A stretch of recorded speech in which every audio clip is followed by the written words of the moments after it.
Em um mundo de inteligência artificial e vários tipos de inteligência, inteligência emocional, inteligência disso e daquilo, a inteligência espiritual é soberana.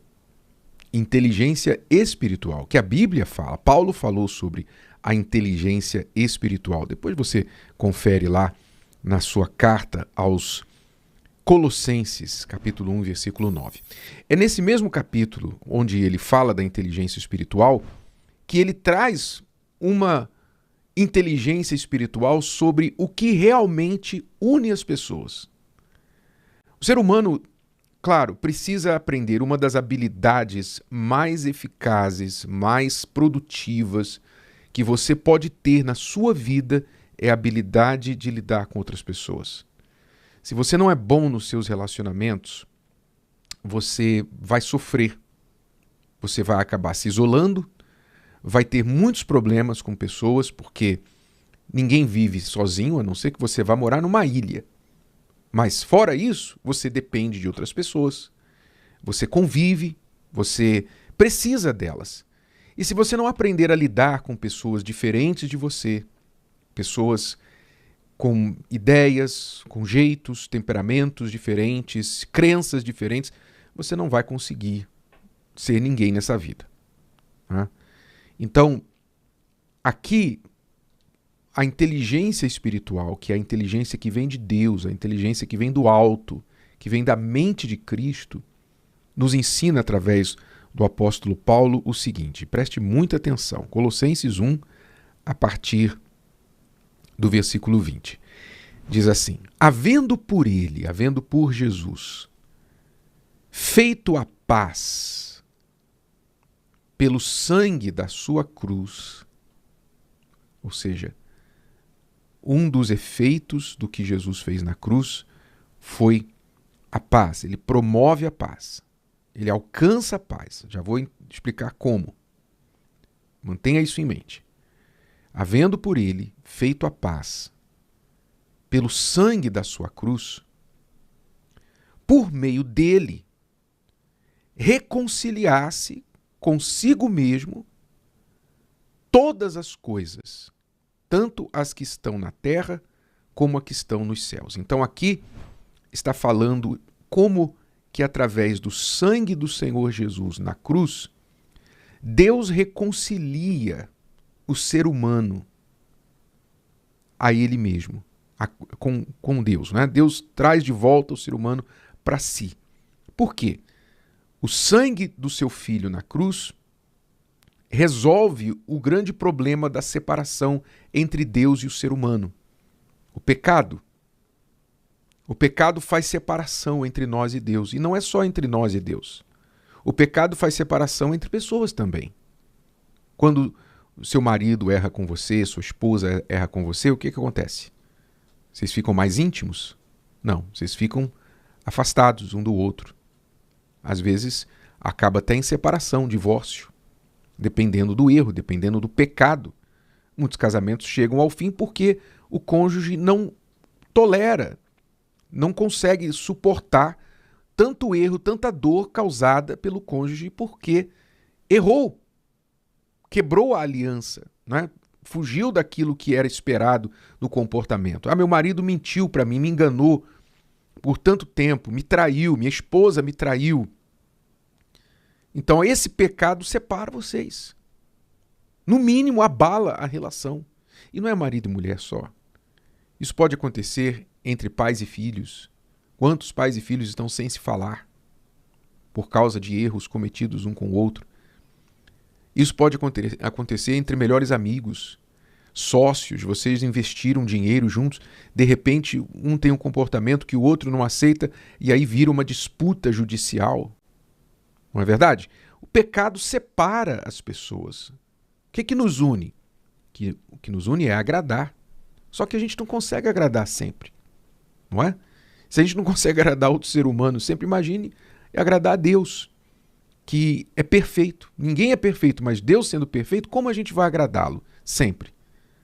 Aí é que entra a sua misericórdia, a sua compaixão, que entregando o seu filho na cruz, como sacrifício, como pagamento dos nossos pecados, então, pelo sangue dele, ele nos reconcilia com o Pai. Nós somos perdoados, nossas culpas são pagas, são resolvidas na cruz e nós podemos ter intimidade com Deus novamente. É o que ele está falando aqui no versículo 20. Agora, não para por aí. O principal, aliás, não diria o principal é o 20, mas o 21 é tão importante quanto o 20, que ele fala da reconciliação entre pessoas. Então, primeiro ele reconcilia pessoas com ele. E essas pessoas reconciliadas com ele, naturalmente são reconciliadas umas com as outras. Ele fala assim: a vós também, que noutro tempo éreis estranhos e inimigos no entendimento, pelas vossas obras más, agora, contudo, vos reconciliou. As pessoas são inimigas no entendimento, não é? Você vê que no mundo, na sociedade, o que acontece? Por que o mundo hoje está aí com várias guerras acontecendo e só aumentando? Inimigos no entendimento. Nações que não se entendem, povos que não se entendem. Às vezes a guerra é interna, é civil. Dentro de uma mesma nação, povos diferentes não se entendem, grupos diferentes dentro daquela nação não se entendem. E ainda vem aquelas ideologias fazendo piorar tudo isso, dividindo as pessoas em grupos. Não é? As ideologias que separam, colocam os pobres contra os ricos, os capitalistas contra os socialistas, colocam os homossexuais contra os heterossexuais, colocam as mulheres contra os homens, colocam os da esquerda contra os da direita. As pessoas... Há pessoas neste mundo, há ideologias neste mundo, cujo foco principal é dividir as pessoas. Quer dizer, se já não bastasse que o ser humano fosse inimigo nos entendimentos, não bastasse que as pessoas tivessem jeitos e opiniões diferentes, há quem faça sua profissão, sua meta de vida, dividir as pessoas. Causar caos nessa terra. Mas Deus aqui traz a solução para isso. A solução é a cruz. É o que o texto está dizendo. Aqueles que outro tempo eram estranhos, né? Não te conheço, você é um estranho para mim. Os que eram estranhos e inimigos no entendimento por suas obras más, quer dizer, por que são inimigos no entendimento? Porque você fez uma coisa que me machucou, você fez uma coisa que me feriu, eu não quero nada com você, eu quero destruir você, porque você tentou me destruir. Esses inimigos no entendimento, por obras más, está escrito aqui, que ele reconciliou essas pessoas também através da cruz.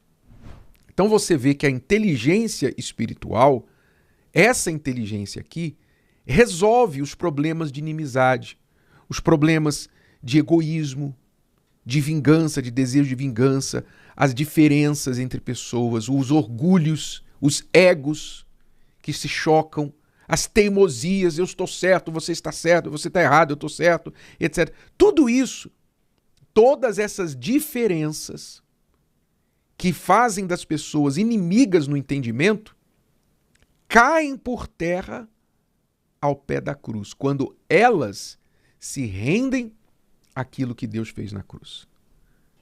Então, por exemplo, eu tenho irmãos que antes eram estranhos. Hoje eu tenho irmãos hoje britânicos, eu tenho irmãos africanos, eu tenho irmãos ucranianos, irmãos russos, eu tenho irmãos israelenses, eu tenho irmãos árabes, eu tenho irmãos americanos, sul-americanos, eu tenho irmãos em todo o mundo. O que nos une? A cruz. A cruz nos une. Nós temos comunhão e amizade e irmandade, porque nós, estes irmãos que são da mesma família, são filhos do mesmo pai, se curvaram ao pé da cruz e submeteram seus pensamentos, o seu entendimento, ao entendimento de Deus. Então pense comigo, pense, pense, raciocine, pense. Se o meu entendimento está alinhado com o entendimento de Deus, e o entendimento dessa outra pessoa do meu lado também está alinhado com o entendimento de Deus, nós vamos pensar, vamos entrar em acordo. Nós vamos ser irmãos. Não que a gente deixe de ter as próprias opiniões, mas as nossas opiniões agora são sujeitas ao pensamento superior, que é o pensamento de Deus. É por isso que a cruz é o único poder que une esses grupos estranhos, esses grupos que são inimigos no entendimento. A cruz é o que une as pessoas. E se você quer resolver problema de inimizade com alguém, se você realmente quer resolver problema na família, no casamento, na empresa, em qualquer lugar, a primeira coisa que você tem que fazer é você se curvar ao pé da cruz. É você se curvar à mente de Deus. Submeter o seu entendimento ao entendimento de Deus. Porque aí, quando você tiver a mente de Cristo, você poderá já estar em condições de influenciar esta outra pessoa. E, no mínimo, entender esta outra pessoa porque ela é assim. Porque ela se comporta assim, porque ela se faz assim, porque ela é assim. Você vai entender. Como Deus entende as pessoas, você vai também ter o entendimento, o discernimento. Quer dizer, você vai estar num nível superior, não de importância, mas de entendimento ao delas. Então você vai ser mais prudente, mais sábio no lidar com essas pessoas. Você não vai ser parte do problema mais. Você vai fazer parte da solução. Essa é a inteligência espiritual que Deus dá. E se você quiser abraçar isso para a sua vida, está à sua disposição. Ele faz, pelo poder do seu sangue na cruz, a paz, e ele também une, reconcilia aqueles que eram inimigos no entendimento. Se você está travando uma guerra, uma batalha com alguém que é inimigo seu no entendimento, que vocês não concordam com nada e por nada, não fique mais em queda de braço com essa pessoa. Pegue o seu entendimento e vá até a cruz. Pegue aquilo que você acha que é certo e renda esse entendimento ao pé da cruz. E peça a Deus, meu Deus, eu quero o teu entendimento, eu quero a tua mente. Dá-me a tua mente, a tua sabedoria, para eu saber, primeiro, enxergar os meus erros e depois saber lidar com as outras pessoas. Isso sim causa reconciliação. Isso restaura casamentos, reconstrói famílias, vidas e uma sociedade. Mas começa com você. Se o vídeo de hoje te ajudou, você conhece alguém que vai ser ajudado por essa mensagem, passe adiante. E se você ainda não inscreveu aqui no canal, inscreva-se agora. Até a próxima.